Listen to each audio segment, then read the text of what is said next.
important than either of those factors was the fact that a generation of kids came of age superbly educated in the nature, history, politics, and theory of Western civilization. Essentially, the American dream perfected itself in my generation. I came out of the university, I had read Plato, Hobbes, Schopenhauer, Jeremy Bent, the whole bit. I knew it backwards and forwards.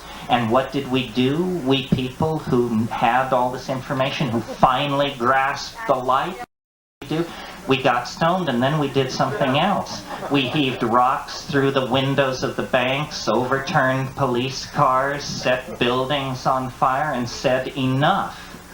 And I believe that the American establishment took a look at that and said, the idea of universal public education is a no-brainer from the point of view of control freaks.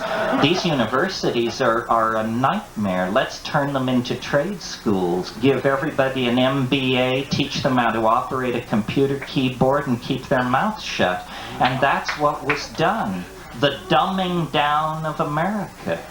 It happened all through the 70s and the 80s. It's still going on. I mean, I am not a conspiracy theorist of the ordinary stripe, but I tell you, somewhere back around Baby M began.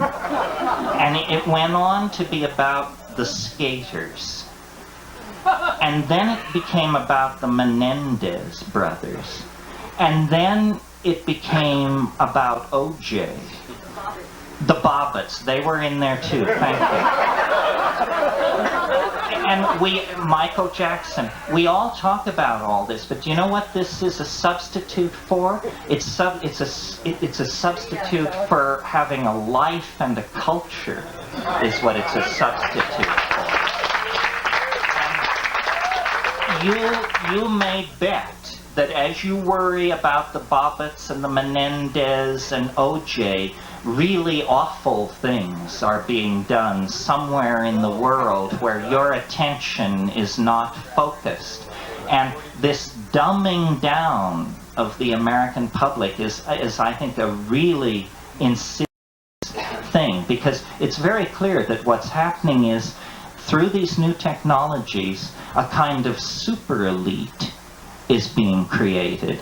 I've used this thing called the World Wide Web, where you bring up a page of text and it looks like an ordinary word processor document. Certain words are slightly colored blue. When you click on those words, those are buttons, but they lead to other computers. And so I bring up a list of paintings that I want to look at. The Mona Lisa. I click on Mona Lisa. Now I'm getting a very clear video picture of the Mona Lisa. I assume it's a very high resolution reproduction until somebody walks in front of the camera. And then I realize this is a camera in the Louvre. The Mona Lisa live in real time. Now I bring the clicker down and I click on The Temptation of St. Anthony by Hieronymus Bosch. A camera is turned on in the National Gallery in Lisbon in Portugal. Now I'm seeing The Temptation of St. Anthony. I'm not seeing reproductions, I'm seeing these paintings. I'm moving from camera to camera around the world. There's a camera 1,000 feet underwater in Monterey Bay that you can look through anytime you want, and if it's not being used, you can take control of it with your computer and position it. These things are going on. So what is being created is a two-tier society. Some people live in abandoned paper boxes over heat vents, and some people cruise the net at night, surfing from the Vatican Library to the Sorbonne to the National Library in Tokyo, on and on. Some people have informatic indexing robots that rove the network when they're asleep, searching out documents for them and downloading them onto their hard disks so they can pore over it over their coffee. I'm sure there are people in this room who do these things. So there is a great danger of creating a super elite based on technology and letting other people slide through the cracks. This is a problem of the heart. This is a problem of not allowing the momentum of print-created cultural institutions to bleed over into the new world that technology is creating. Another question, yeah, over here. Do you feel that the internet is corruptible? Is the internet corruptible? In other words, candidates that are in control now that you've stated before, do you think that they could wrest control of the web?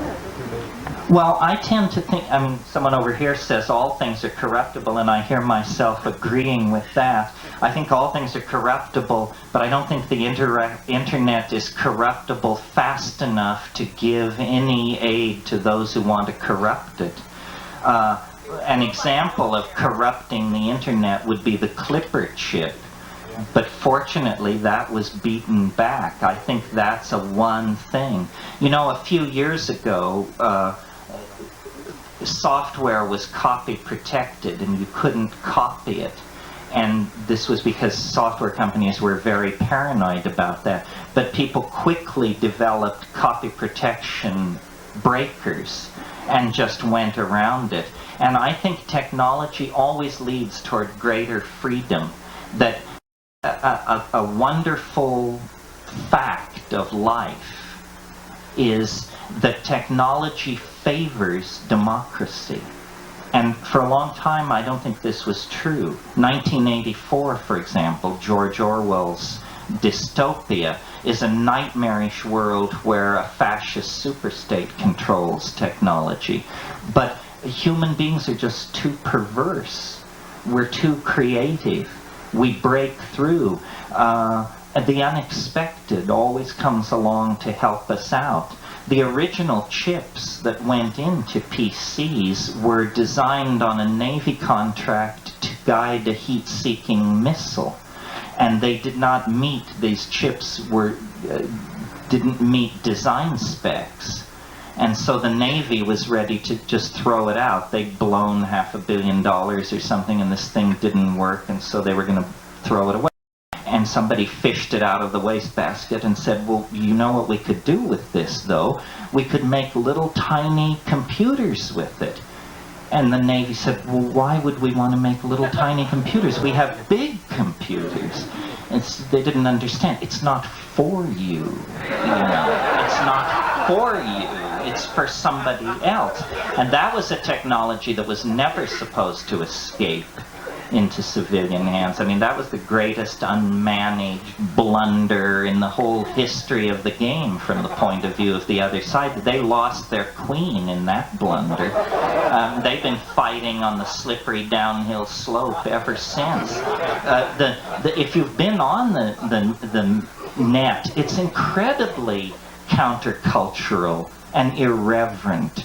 And yes, folks, obscene and unruly and so forth and so on. But great civilizations are all those things. We don't need to all wear bow ties and walk in lockstep and salute the Lutheran God and have Mormon orgasms. No, that isn't the plan. Let's loosen up a little. Pluralism,